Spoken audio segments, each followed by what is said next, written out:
Okay, let's sit here. Yeah. Right.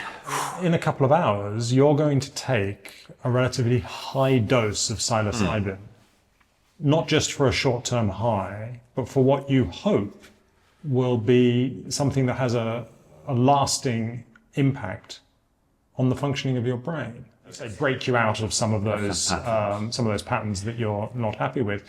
There are negative reasons for doing it, trying to, escape from a certain mindset, but also positive ones that, this thing for centuries in cultures across the world has been hailed. I mean, there's even the stoned ape theory, which is that I think 50 to 70,000 years ago, when humans suddenly got language, became creative, started doing commerce, culture kind of blossomed.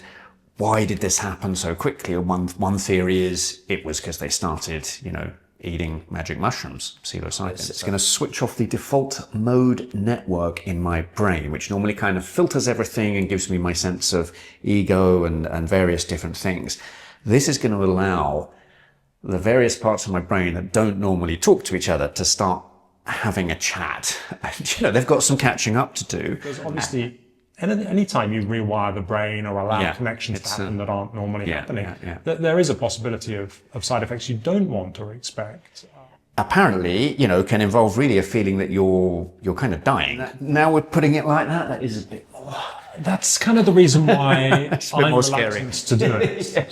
So are you like thinking, oh, is this going to be the last time I see Andy as Andy? Is someone going to be someone different, someone as much smarter even than you by tomorrow morning? I mean, that's going to be difficult for you. No, I mean, let's see when we do the debrief video tomorrow. We'll let the viewers decide how much.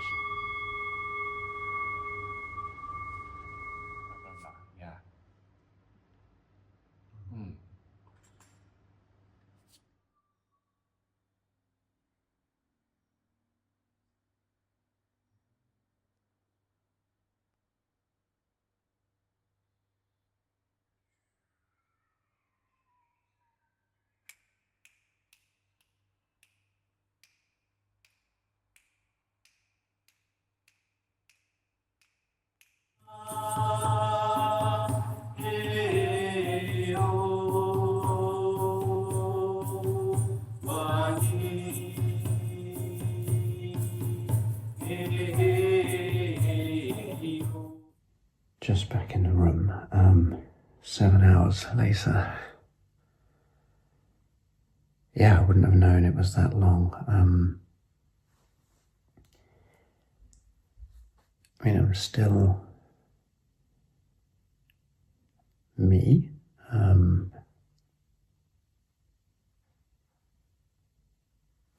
But certainly have experienced something, been plugged into something bigger, and that maybe connects us all through time.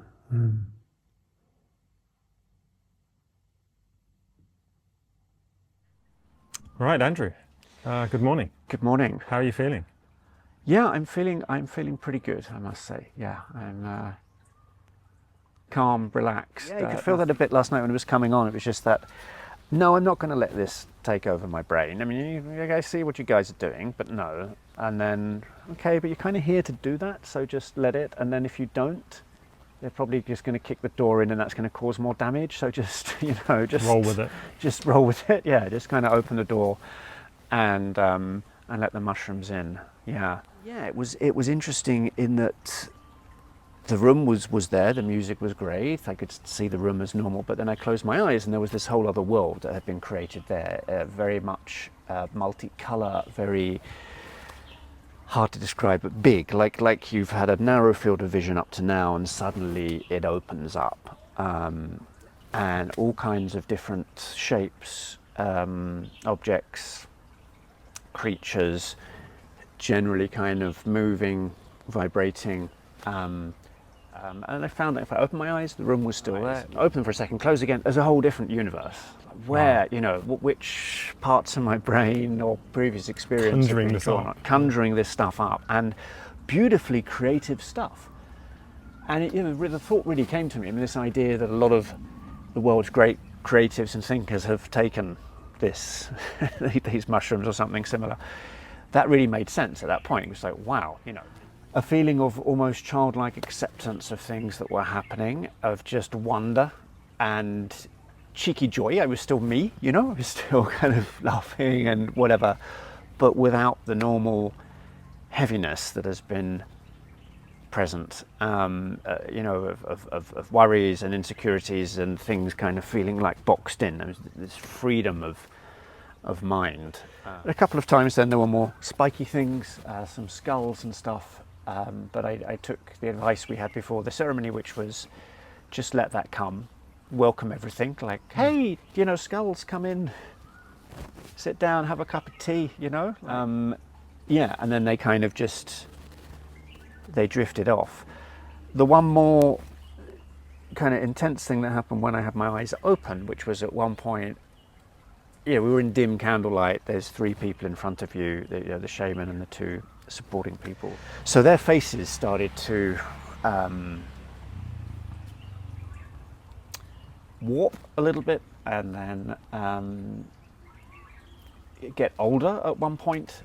You also saw your mum during the ceremony. And yeah, I felt very much her kind of presence there, just saying, you know, happy that I was kind of doing this, and you know, telling me not to kind of be sad that she'd, you know, that she wasn't there, and that, yeah, almost like saying, Andrew, I told you so. You see, there is something to all this stuff, because, you know, Mum was always overly credulous, I felt, of some things. Now, I know it's coming from a guy who stated Mr. Yeti.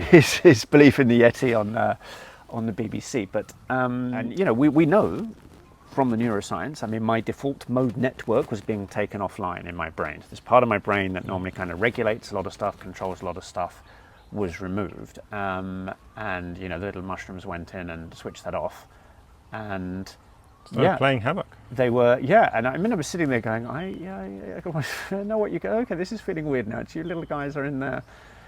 You know, it's amazing to think when you're just eating that stuff that this is then, you know, coursing into your blood and then gonna actually switch off a part of your brain. I mean, knowing that's coming because I'd read up on it, you know, it's kind of being okay.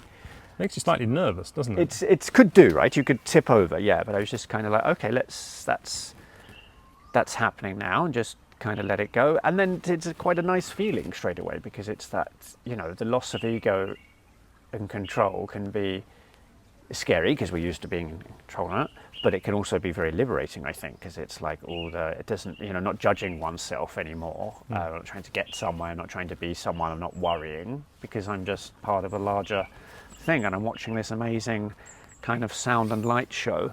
But you know, the fact that mushrooms do control, they take over ants, they do all kinds of crazy things with plants. Yeah, so mushrooms. There's something Quite amazing. out there, and there's something in here.